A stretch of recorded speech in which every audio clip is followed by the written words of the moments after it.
Você sabia que é muito importante você aprender sobre a farmacoterapia no tratamento da criança com TEA? Você quer entender melhor quais são os medicamentos, como eles são utilizados e como eles podem ajudar as nossas crianças?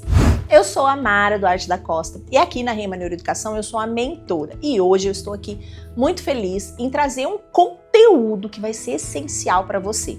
Eu tenho aqui a alegria de chamar a professora Fabiana Lozano, que é enfermeira, especialista em saúde mental, para uma aula muito esclarecedora sobre a análise dos medicamentos usados na farmacoterapia para o autismo, tá? Ela vai explicar como podemos ajudar e como podemos entender no tratamento das crianças. Não se esqueça de se inscrever no canal, ativar o sininho e receba aí tudo aquilo que a gente preparou para você.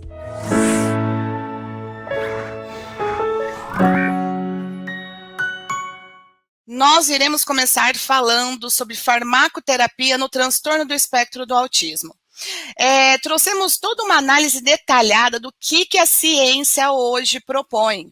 Então eu convido vocês a ficarem aqui comigo porque tem novidade nesse conhecimento científico. As intervenções, quando nós falamos de todo esse processo medicamentoso, a intervenção medicamentosa, ela é uma possibilidade. Dentro dessas possibilidades de acompanhamento terapêutico que vem sendo amplamente utilizado no nosso cotidiano, na nossa prática profissional. E com ela também vem gerando, algumas dúvidas entre os profissionais. Você já ficou com dúvida? Você já viu um laudo da tua criança? Você que trabalha aí no atendimento à criança no espectro do autismo, já se deparou com aquele monte de prescrição farmacológica, risperidona, ácido valproico, Depaquene, que é o ácido valproico, nome comercial. Nós temos outras medicações que nós vamos citar hoje que estão sendo utilizadas e isso está gerando uma insegurança, né? Por que se usa a medicação? Qual que é o benefício dessa medicação? Quais reações adversas profissionais? Atentem-se às reações adversas. Essas questões nós iremos abordar aqui na nossa aula de hoje. Eu sou a professora Fabiana Lozano, eu sou especialista em saúde mental, alterações comportamentais, farmacologia, psicomotricidade, neuropsicopedagogia e sou mestre nos processos de ensino e tecnologia. Vamos lá então, turma? Começando o seguinte, eu quero refletir com vocês acerca desse tratamento farmacológico. Dentro das intervenções farmacológicas, que é uma das modalidades de acompanhamento no transtorno do espectro, elas são extremamente desafiadoras.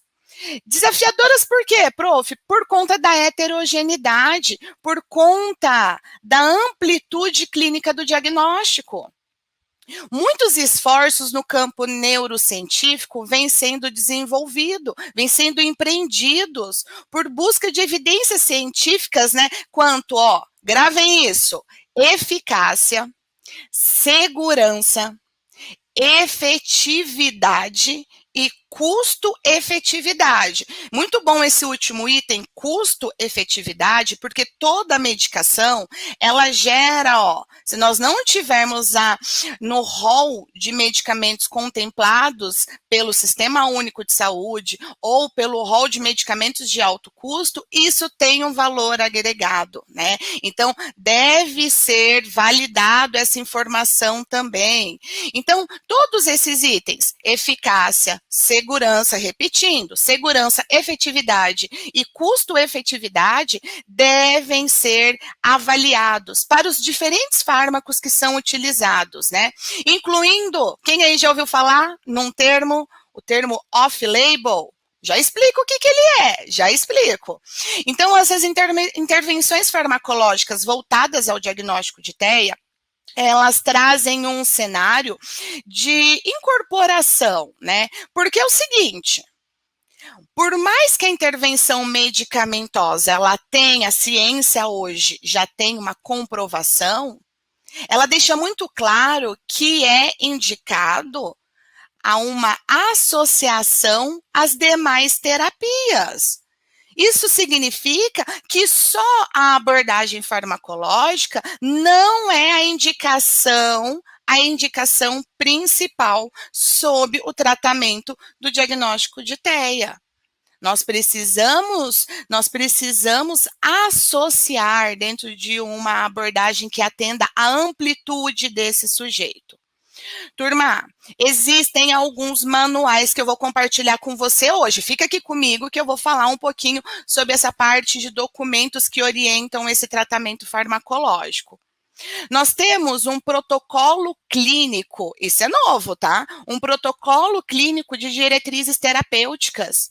Então, é muito importante nós destacarmos que as conexões entre esses diferentes campos de tratamento que esse protocolo cita, as terapias, a família tem uma grande responsabilidade no processo terapêutico dessa criança, né? A escola, muitos de vocês que estão aqui comigo são profissionais do ramo escolar, do contexto escolar. Escola também é um papel totalmente ativo nesse processo. Todas essas esferas, elas visam melhorar a condição de vida dessa criança. Nós devemos garantir, ofertar uma integralidade, uma equidade nos cuidados, construindo através disso estratégias eficientes, estratégias que tragam resultados concretos.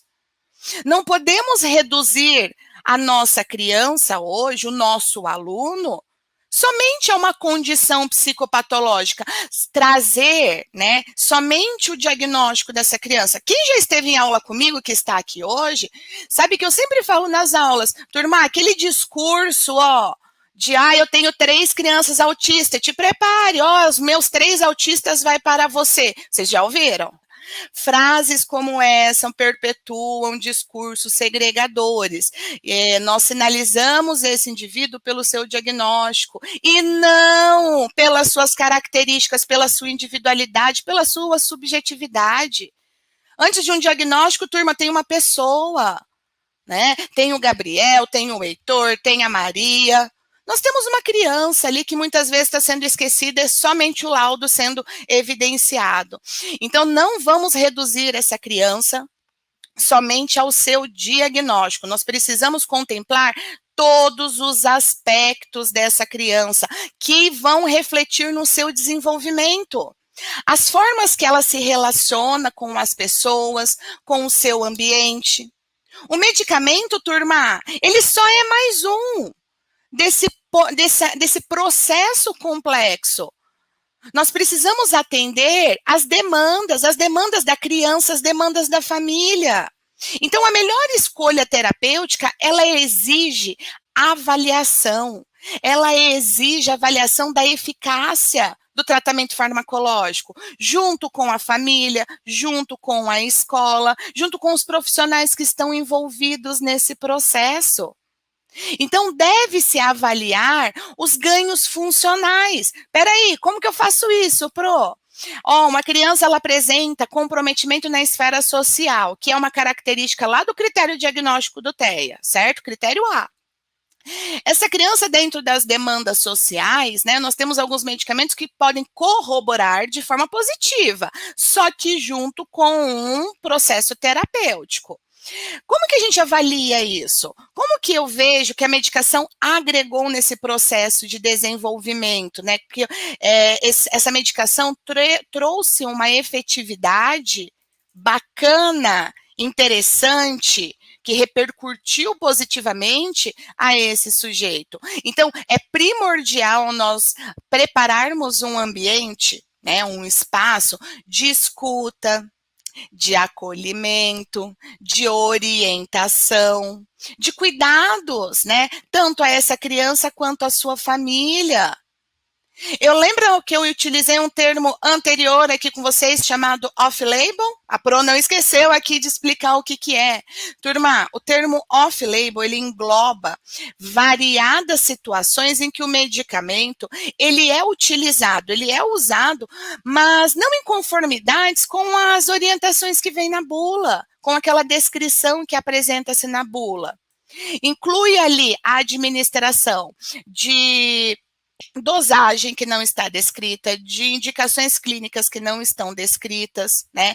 E normalmente isso acontece, isso é uma prática que é realizada principalmente quando não há testagem, não há o acompanhamento, nós não temos o que nós chamamos no campo científico de ensaio clínico com aquela população. Né? E a população pediátrica, do qual nos remetemos às crianças, é uma população muito sensível. Então, nós não realizamos testes com essa população. Dessa forma, né, a prática off-label na vertente da pediatria, ela é utilizada em mais de 90% dos casos, de acordo com os dados internacionais. Né? Então, quando nós formos falar das medicações aqui no nosso encontro, essas medicações, em sua grande amplitude, elas apresentam essa prática off-label, ok? Uma grande curiosidade, que eu convido vocês a desvendarem aqui comigo. Por que que se usa medicamentos? Alguém aí já ouviu falar? Olha, medicamento, esse aqui é para o TEA. Vocês já ouviram falar? Um medicamento que seja específico para o transtorno do espectro do autismo. Aí na tua região já chegou alguma coisa em relação a isso? Não, né, pessoal? A indicação farmacológica, ela vai seguir alguns critérios. Então, essa indicação dos psicofármacos, ela deve ser feita por especialistas. Especialistas que tenham conhecimento, né, que tenham o hábito no manejo clínico desse medicamento. É uma pergunta que eu sempre ouço, tanto das famílias quanto dos alunos, referente a qual que é o melhor profissional. O melhor profissional é aquele que tenha conhecimento, tá? Aquele que esteja acessível àquela família e que tenha uma bagagem de conhecimento acerca dos transtornos de neurodesenvolvimento, acerca dessa perspectiva de introdução farmacológica, certo? Então, esse profissional que tem esse conhecimento de manejo clínico, principalmente de dose, de indicação, de avaliação de custo-efetividade, de custo-benefício, ele vai indicar a introdução psicofarmacológica diante de sintomas que irão interferir na qualidade de vida dessa criança, certo? Nós não temos nenhuma medicação que age no sintoma nuclear. Então, turma, prestem bastante atenção. Os medicamentos que estão disponibilizados hoje na indústria farmacêutica nacional e internacional não agem nos sintomas-alvo do transtorno do espectro do autismo, ok? Por que que se utiliza medicamentos, então? Utilizam-se medicamentos pensando na interferência, no prejuízo funcional, na qualidade de vida dessa criança. Então, se pensa nesse cenário, quando essa criança apresenta um comportamento disruptivo, quando essa criança apresenta parâmetros de irritabilidade, baixo limiar à frustração, comportamentos impulsivos, onde há uma desregulação aqui do córtex frontal ligado ao controle inibitório, agitação psicomotora intensa, comportamentos autoagressivos e heteroagressivos. Veja o seguinte, auto se remete a si. Então, crianças que se autoflagelam, se autoagridem. Comportamento heteroagressivo se remete a uma agressividade ao outro, a outra pessoa, ok?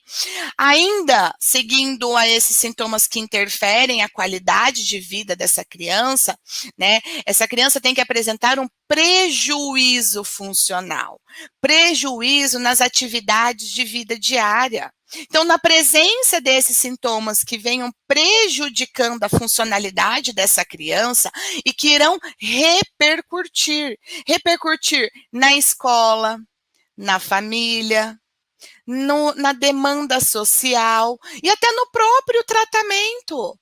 Quantas vezes você, profissional, que tem conhecimento de estratégias eficazes com a criança no espectro autista, mas não consegue colocar em prática essas estratégias? Já passou por isso?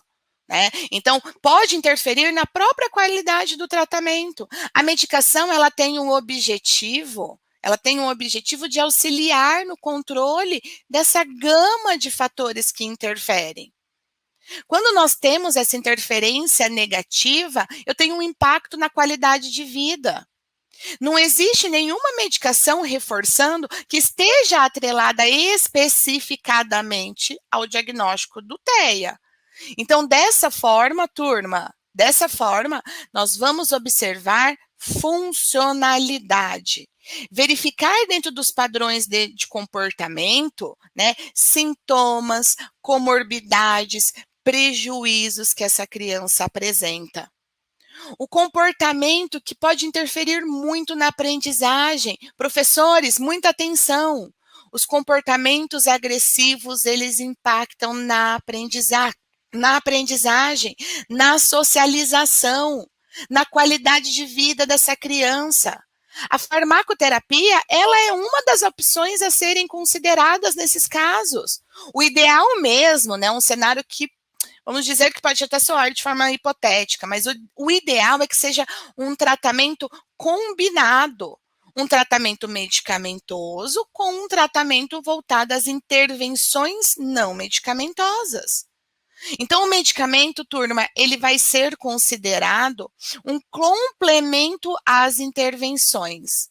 Ele vai ser considerado, né, um up, um plus a mais dentro desse desenvolvimento da criança, ok? Deve-se avaliar alguns itens dentro desse parâmetro, principalmente quando é voltado ao comportamento agressivo. Tanto a autoagressão, quanto também a agressão de outras pessoas, que é a heteroagressividade, nós temos alguns medicamentos que têm uma boa resposta farmacológica, que tem uma boa resposta ao ajuste no parâmetro comportamental. Então, eu convido vocês a ficarem aqui comigo, que a gente vai citar esses medicamentos. Quem desconhece, nós vamos falar desses medicamentos que auxiliam no parâmetro comportamental. Só que, turma, seguinte, importantíssimo. Tem um ponto muito, muito relevante em tudo isso que nós estamos comentando. Para nós termos um conhecimento acerca dessa temática, acerca desses itens que irão interferir a qualidade de vida da criança, é extremamente importante você, profissional, saber avaliar, identificar, relatar, documentar todos esses itens. Os padrões de comportamento que, de fato, eles estejam repercutindo de forma negativa na vida dessa criança. Isso é papel de equipe multidisciplinar, isso é papel também da equipe escolar.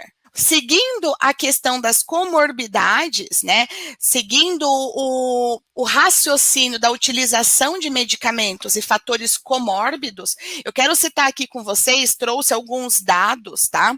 Esses dados foram dados que atualizados, publicados no ano de 2021, aonde trazem um percentil relacionando as comorbidades e o transtorno do espectro do autismo, né? Então, é muito válido, profissionais, vocês se atentarem ao cenário comórbido. Por quê?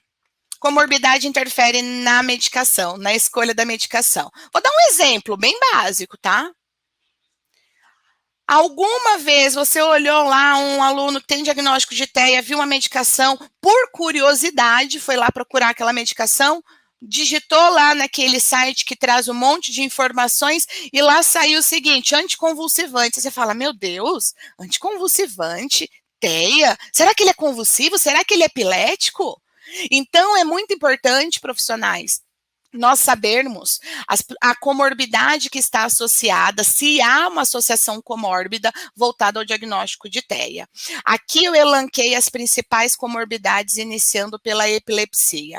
A epilepsia, ela pode chegar a um percentil de comorbidade do diagnóstico de TEA até 40%. Então, nós podemos nos deparar com crianças que apresentam crises convulsivas, que é um quadro bastante particular, que eu preciso ter conhecimento,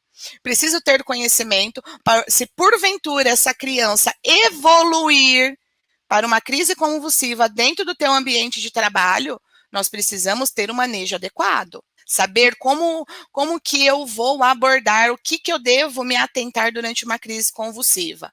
Então, as pesquisas hoje citam a deficiência intelectual, a história familiar, o atraso cognitivo, tudo isso aumenta o risco para uma associação comórbida de TEA e epilepsia. Outro fator, distúrbio do sono. Gente, a queixa mais comum.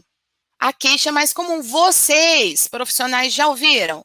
Ai, o meu aluno está muito sonolento. Ai, o meu filho não dorme à noite. Tem uma dificuldade com o sono. É uma queixa. Alteração do sono é uma queixa extremamente comum. Como vocês podem observar, chega até a 80% de associação comórbida, né? Os estudos hoje, eles evidenciam que as crianças no espectro, eles apresentam muita dificuldade para dormir, muita dificuldade para manter sono de qualidade, né? As fases do sono, as diferentes fases do sono, e ó, vou dar uma diquinha aqui, vou dar uma palhinha. Sono interfere na aprendizagem. Sono é fator direto do processo de aprendizagem. Então, veja bem, se eu tenho alteração do fator do sono, eu vou ter reflexo dessa ação dentro do processo de aprendizagem, ok? Outro transtorno mental, eu coloquei ali TM, turma A, transtorno mental, as comorbidades psiquiátricas. As pesquisas afirmam que as comorbidades psiquiátricas podem atingir até 70% de crianças que têm o diagnóstico de TEA, né? E a principal associação é o transtorno de déficit de atenção e hiperatividade, né? O TDAH, a ansiedade, a depressão são comorbidades muito comuns ao diagnóstico de transtorno do espectro do autismo, tá? A ansiedade e a depressão, eles afetam principalmente adolescentes que têm o diagnóstico, adolescentes e adultos. Então, entender essas associações comórbidas nos auxilia a entender os principais medicamentos que estão sendo utilizados a essa criança. E por último item ali eu coloquei a condição gastrointestinal. Turma, algumas pesquisas afirmam que a questão de condição gastrointestinal está associada até 15% de uma associação comórbida com TEA, né? Então, fatores de alteração de processo inflamatório gástrico pode interferir também nesse leque de possibilidades de introdução farmacológica. Dando seguimento, além da perspectiva comórbida, eu queria compartilhar com vocês alguns protocolos que normatizam, que orientam a prática de introdução farmacológica.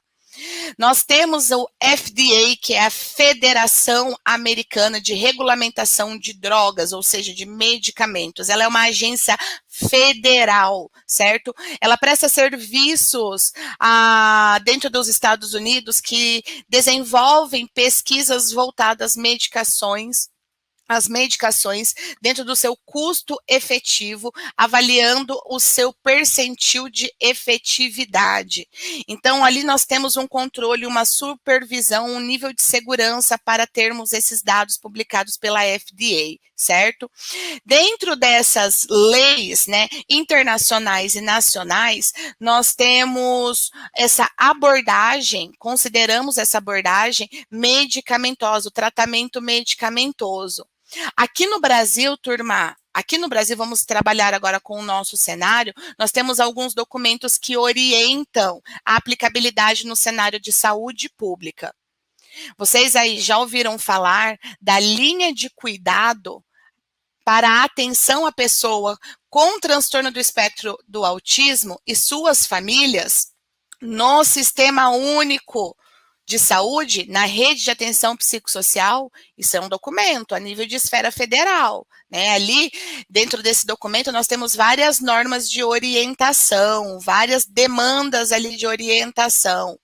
Além desse manual que contempla explicações acerca da rede de atendimento voltada à criança no espectro, nós temos também ali elucidado, né, de uma forma muito prática de entendimento sobre explicações da RAPS, da Rede de Atenção Psicossocial. E um documento mais atual, que foi publicado no dia 12 de abril de 2022, foi aprovado o Protocolo Clínico de Diretrizes Terapêuticas. E aí, quem conhecia já? Esse protocolo clínico de diretrizes terapêuticas, o comportamento agressivo no transtorno do espectro do autismo. Ali contém um conceito geral de comportamento agressivo. Então, ali eu já tenho um conceito do que é um comportamento agressivo dentro do TEA. Quais critérios de inclusão e de exclusão para um comportamento agressivo, né? O artigo 2 deste documento que eu acabei de citar, ele deixa muito claro da orientação farmacológica, que a família deve estar ciente, que o responsável legal dessa criança deve saber dos potenciais riscos, dos efeitos adversos, da indicação clínica desse fármaco, né? Então, hoje, esse medicamento, a nível nacional, tá, turma? Como nós estamos trabalhando aqui com todos os estados, pessoas de toda a região do nosso país, esse documento ele é preconizado para o tratamento do comportamento agressivo no transtorno do espectro do autismo. Agora, chegamos, né, aos nossos medicamentos. Vamos falar um pouquinho sobre os principais medicamentos que são orientados dentro dos protocolos nacionais e internacionais. Como vocês podem observar, nós sempre trabalhamos, aqui é o Grupo REMA, ele é muito consolidado nas abordagens de conhecimento científico, então nós sempre trabalharemos com instrumentos que trazem essa consolidação do conhecimento neurocientífico, de dados, né, de publicações recentes, levando sempre em consideração o processo metodológico. Turma, primeira classe medicamentosa e exponencialmente, sabe, muito mais impactante que as demais é esses dois fármacos aqui, risperidona e aripiprazol. Façam aí, turma, um asterisco nesses dois medicamentos. Essa classe aqui chamada de antipsicóticos atípicos. Antipsicóticos atípicos. Essa classe de medicamentos, originalmente foi desenvolvida para tratar psicoses, olha o nome. Antipsicótico. Também é conhecido, pessoal, como neuroléptico, tá? Mas, ultimamente, nos últimos anos, né, nós tivemos uma comprovação que essa classe ela é a mais segura e tolerada para se tratar sintomas secundários do transtorno do espectro, do autismo. Essa classe de medicamentos inclui fármacos como a risperidona, o aripiprazol, a clozapina, a olanzapina, a ziprasidona. São diversos medicamentos atrelados a essa classe dos antipsicóticos atípicos. Esses fármacos aqui, pessoal, eles auxiliam em sintomas comportamentais. Vou repetir. Esses medicamentos auxiliam em sintomas comportamentais, como, por exemplo, irritabilidade, baixo limiar à frustração, comportamento agressivo, comportamento ansioso. Ele age, turma, falando um pouquinho da farmacologia dele, ele age como um agonista de receptores da dopamina e serotonina, dois neurotransmissores. Então, eles apresentam uma menor incidência de sintomas extrapiramidais, que é uma reação adversa, dos antipsicóticos de primeira geração, que são os antipsicóticos típicos. Essa classe aqui é indicado na faixa etária dos 13 aos 16 anos. Nós temos uma eficácia comprovada, robusta, nesse intervalo de classe aqui. Só que é o seguinte, lembra da explicação do off-label anterior? Utilizado como prática off-label, ok? Então, ele é muito benéfico em relação a sintomas comportamentais, ele vai influenciar todo esse cenário comportamental. O problema aqui é que a gente tem reações adversas, que eu falei a vocês que nós precisamos estar atento. E a principal reação adversa é o aumento de peso, principalmente em crianças entre aí a faixa dos 5, 6 anos. Eu tenho um aumento de peso bem significativa. Os antipsicóticos atípicos, eles seguem diretrizes internacionais, tá? Então, as diretrizes internacionais, a FDA, que é aquele órgão que eu citei agora há pouco, orienta no tratamento sintomatológico do TEA, essas duas abordagens, são as opções terapêuticas que apresentam uma boa resposta. Aqui no Brasil, a risperidona, ela mantém essa bula aprovada pela Anvisa. Então, aqui nos nossos documentos, a gente tem a aprovação da bula para o tratamento de irritabilidade no transtorno do espectro do autismo, incluindo também os comportamentos agressivos, certo? Então, turma, falou de antipsicótico, aquela criança que você tem contato que usa risperidona é para auxiliar no aspecto comportamental. Vamos dando seguimento que a gente tem mais medicamentos aqui para serem citados. Outra classe de medicamentos são os antidepressivos, mas pro do céu, antidepressivo turma. Dentro desses medicamentos aqui, ó, que eu exemplifiquei a vocês, fluoxetina e sertralina, eles elucidam uma classe medicamentosa chamada antidepressivo, inibidor seletivo de recaptação de serotonina. Inibidor seletivo de recaptação de serotonina é uma classe dentro dos antidepressivos, tá? Pessoal, a serotonina ela é responsável pela regulação do sono, percepção de aspecto doloroso, apetite, a síntese desse neurotransmissor chamado de aminoácido triptofano, ele age em diferentes áreas do nosso organismo, principalmente na célula nervosa. Lembra? Lá no neurônio? Então, se eu tenho uma elevação dos níveis de serotonina em crianças, em adolescentes, que é uma característica do TEA, tá? Normalmente aí a ciência coloca em torno de 20 a 25% das crianças no espectro tem um aumento serotoninérgico em torno de 25%, 20 a 25%. Então, isso vai refletir na esfera comportamental. Aumento da ansiedade, aumento dos problemas do sono. Esse medicamento aqui, tanto a fluoxetina quanto a sertralina, ela atua diretamente no neurônio, impedindo o transporte desse neurotransmissor, bloqueando, formando no seu efeito terapêutico principal, mudei aqui o medicamento, no seu efeito terapêutico principal, uma ação voltada a controle dos comportamentos ansiosos, dos comportamentos compulsivos. Então, a fluoxetina e a sertralina ajudam neste cenário frente ao diagnóstico de TEA, tá, turma? Ó, fluoxetina, comportamento ritualístico, estereotipias, comportamentos repetitivos, ela auxilia muito. A sertralina, comportamentos disruptivos, até a agressividade. Nós temos outros medicamentos dessa classe. Escitalopram, quem aí já ouviu falar no escitalopram? O escitalopram ajuda na irritabilidade, ajuda na hiperatividade. Outro medicamento dessa classe, citalopram, ajuda também no comportamento ritualístico. Né? Então, dentro da farmacodinâmica dele, nós temos essa resposta. Outra dupla de medicamentos. Começando aqui com metilfenidato. Metilfenidato. Já ouviram falar, né? A tão famosa Ritalina, né, turma?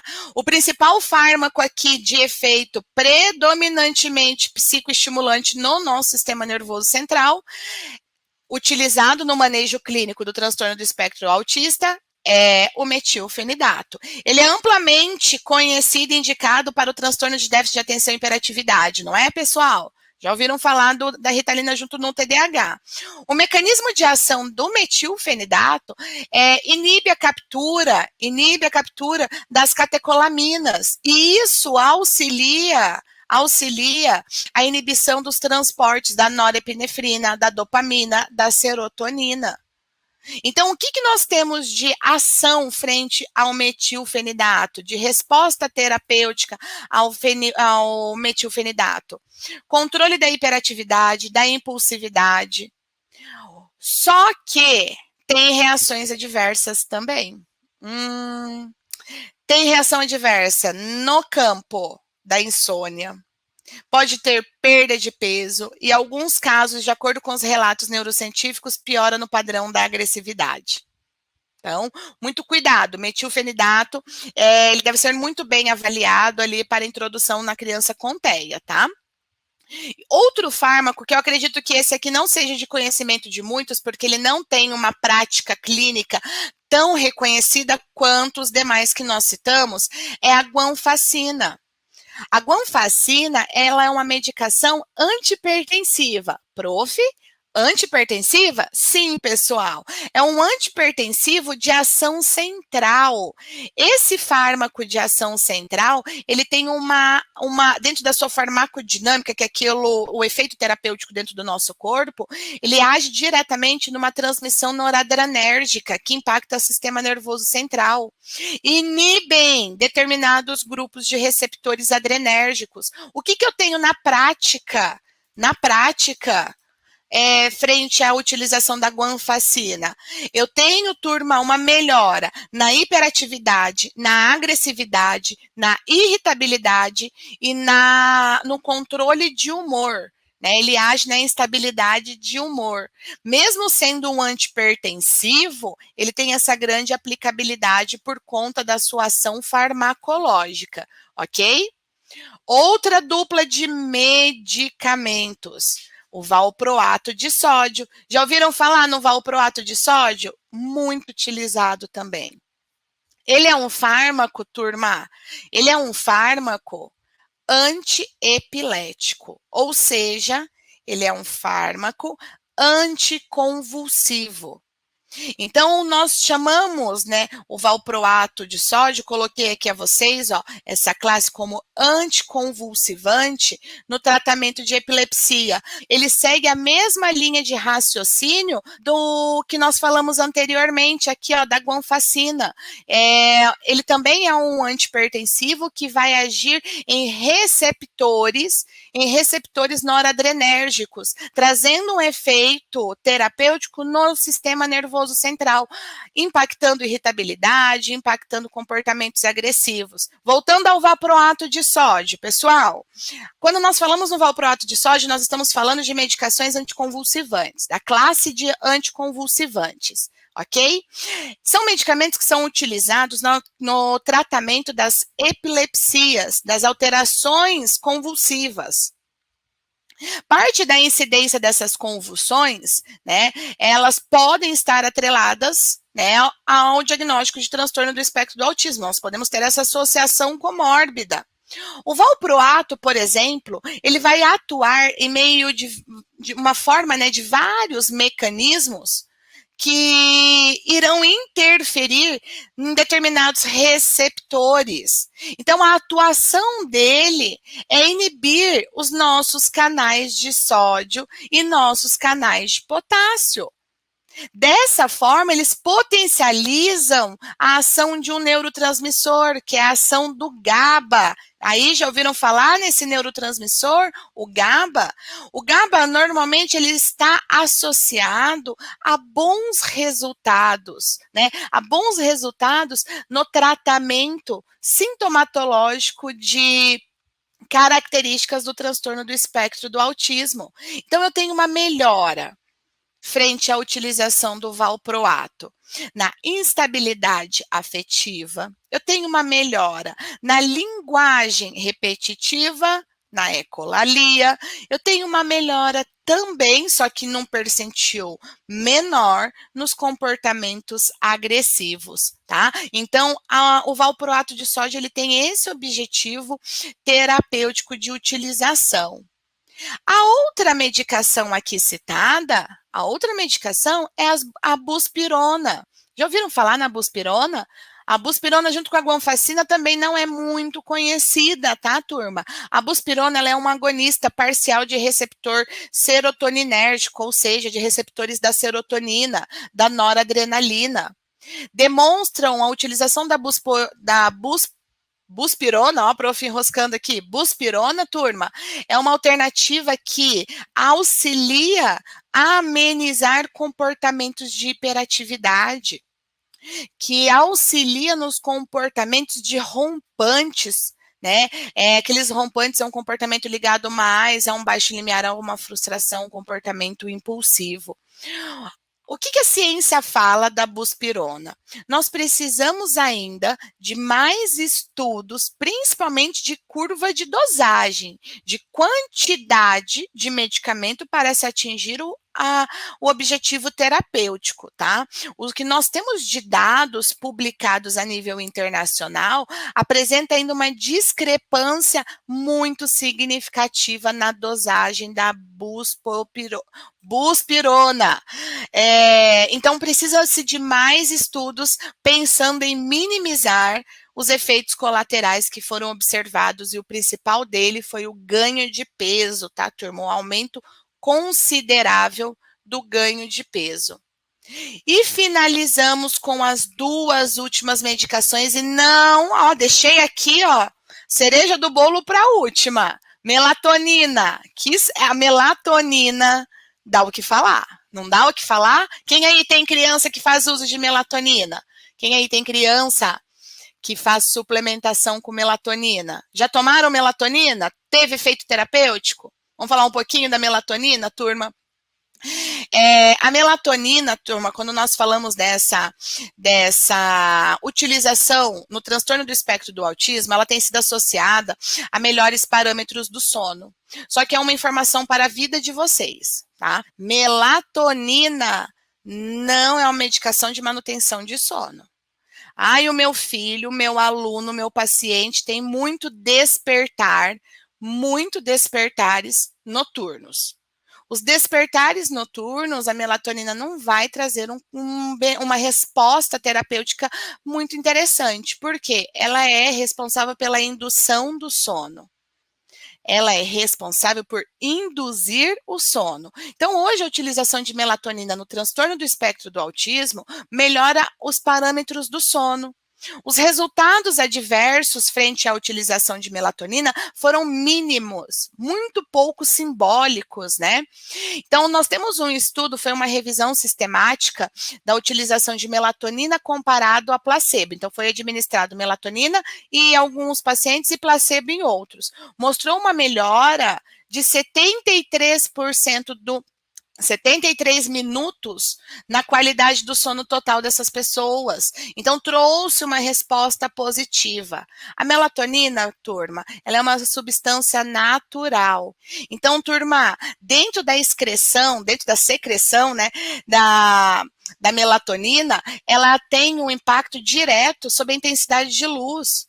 Uma luz natural, né, uma alta incidência de luz durante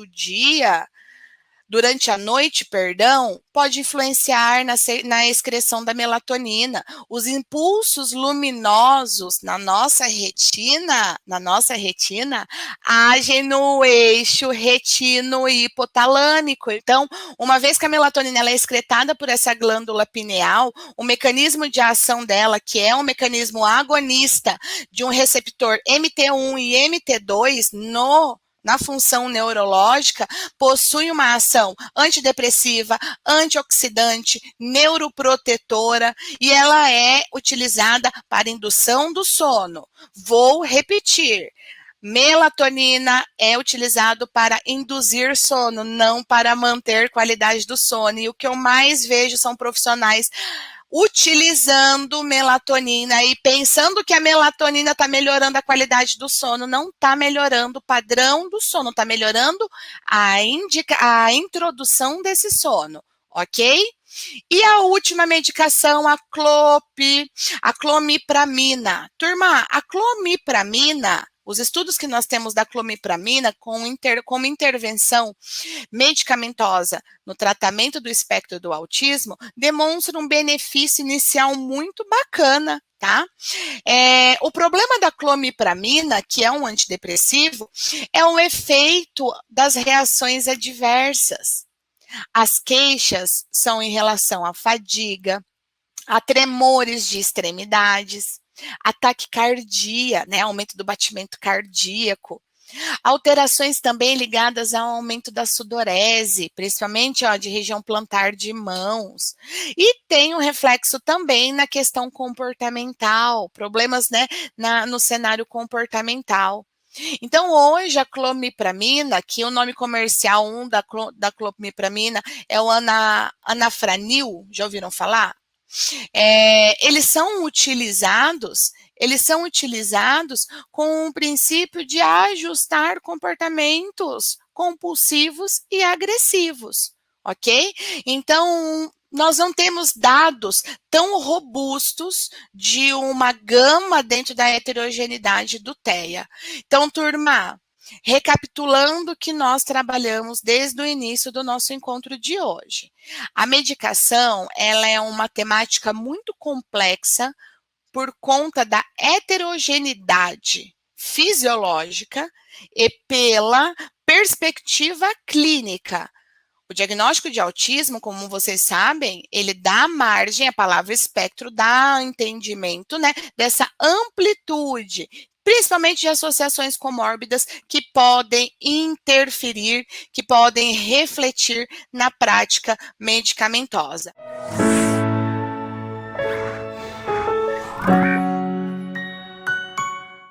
Obrigado por assistir até o final. E se você gostou desse vídeo, então não se esqueça de curtir e compartilhar com seus amigos. Isso ajuda muito a gente a disseminar o conhecimento para muito mais pessoas. E se ficou alguma dúvida ou sugestão, pode deixar aqui embaixo nos comentários que teremos o maior prazer em responder. Eu adoro quando vocês contam as histórias de vocês em sala de aula, porque isso enriquece muito a discussão. E aqui na Rema, o conhecimento não tem fim. Quer saber mais?